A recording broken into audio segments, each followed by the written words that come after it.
जय श्री कृष्ण दोस्तों। सनातन धर्म में तीर्थ यात्रा को बहुत ही कल्याणकारी और पुण्यदायी माना गया है। अमरनाथ यात्रा के लिए शिव भक्त पूरे वर्ष इंतजार करते हैं। अमरनाथ यात्रा का वर्णन प्राचीन ग्रंथों और पुराणों में मिलता है। यह भारत के जम्मू कश्मीर की राजधानी श्रीनगर के उत्तर पूर्व में 135 किलोमीटर दूर समुद्र तल से 13,000 फीट की ऊंचाई पर है।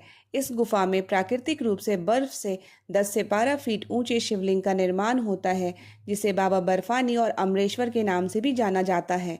अमरनाथ यात्रा को तीर्थों का तीर्थ भी कहा जाता है। ऐसी मान्यता है कि यह यात्रा करने से व्यक्ति को वही पुण्य प्राप्त होता है जो भारत के 23 प्रमुख तीर्थों की यात्रा से होता है। अमरनाथ गुफा में बाबा बर्फानी के दर्शन से काशी के लिंग दर्शन से 10 गुना, प्रयाग से 100 गुना और नैमिषारण्य तीर्थ से 1000 गुना अधिक पुण्य की प्राप्ति होती है। यह यात्रा कठिन पहाड़ी रास्ते, बर्फीले मार्गों और ऊंचाई पर स्थित गुफा तक पहुंचने की प्रक्रिया से गुजरती है। इस कठिनाई को तपस्या के समान माना जाता है, जिससे आत्मा की शुद्धि होती है और सुख, समृद्धि और सौभाग्य का आशीर्वाद प्राप्त होता है।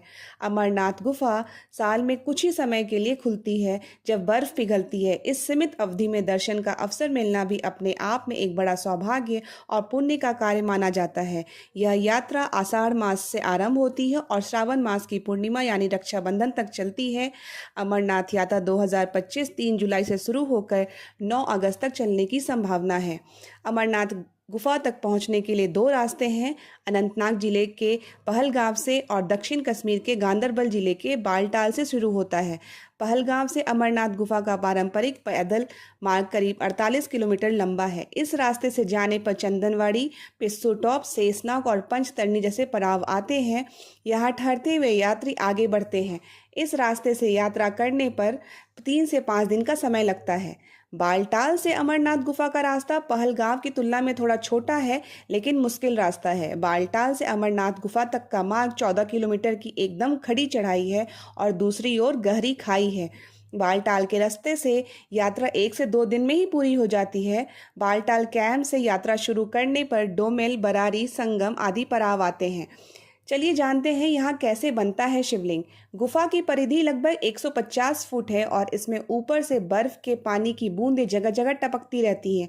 यहीं पर सेंटर में एक ऐसी जगह है जिसमें टपकने वाले हिम बिंदु से लगभग 10 फुट लंबा शिवलिंग बनता है। आश्चर्य की बात यह है कि यह शिवलिंग ठोस बर्फ का बना होता है, जबकि अन्य जगह टपकने वाली बूंदों से कच्ची बर्फ बनती है, जो हाथ में लेते ही भुरभुरा जाती है। मूल अमरनाथ शिवलिंग से कई फीट दूर गणेश, भैरव और पार्वती के वैसे ही अलग अलग हिमखंड बन जाते हैं, जिससे इस यात्रा का पुण्य और भी अधिक बढ़ जाता है। गुफा के सेंटर में पहले बर्फ का एक बुलबुला बनता है, जो थोड़ा थोड़ा करके 15 दिन तक रोजाना बढ़ता रहता है और 2 गज से अधिक ऊंचा हो जाता है। चंद्रमा के घटने के साथ साथ वह भी घटना शुरू कर देता है और जब चंद्रमा लुप्त हो जाता है तो शिवलिंग भी विलुप्त हो जाता है। चंद्र की कलाओं के साथ हिमलिंग बढ़ता है और उसी के साथ घटकर लुप्त हो जाता है। चंद्र का संबंध शिव से माना गया है। इस गुफा का महत्व इसलिए नहीं है कि यहाँ हिम शिवलिंग का निर्माण होता है। इस गुफा का महत्व इसलिए भी है कि इसी गुफा में भगवान शिव ने अपनी पत्नी देवी पार्वती को अमरत्व का मंत्र सुनाया था और उन्होंने कई वर्ष तक रहकर यहाँ तपस्या की थी। इसलिए यह भगवान शिव का एक प्रमुख और पवित्र स्थान बन गया। वहाँ एक सुख अर्थात तोता और 2 कबूतर उपस्थित थे। इस क्रम में दोनों कबूतरों ने अमर होने की पूरी कथा सुन ली।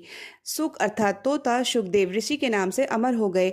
जब महादेव की दृष्टि कबूतरों पे पड़ी तो वे क्रोधित हो गए और उन्हें मारने के लिए आगे बढ़े। इस पर कबूतरों ने भगवान शिव से कहा कि हे प्रभु, हमने आपसे अमर होने की कथा सुनी है। यदि आप हमें मार देंगे तो अमर होने की यह कथा झूठी हो जाएगी। इस पर भगवान शिव ने उन्हें जीवित छोड़ दिया और उन्हें आशीर्वाद दिया कि तुम सदैव इस स्थान पर शिव पार्वती के प्रतीक चिन्ह के रूप में निवास करोगे। इस तरह से यह गुफा अमर कथा की साक्षी हो गई और इसका नाम अमरनाथ गुफा के नाम से प्रसिद्ध हो गया। राधे राधे।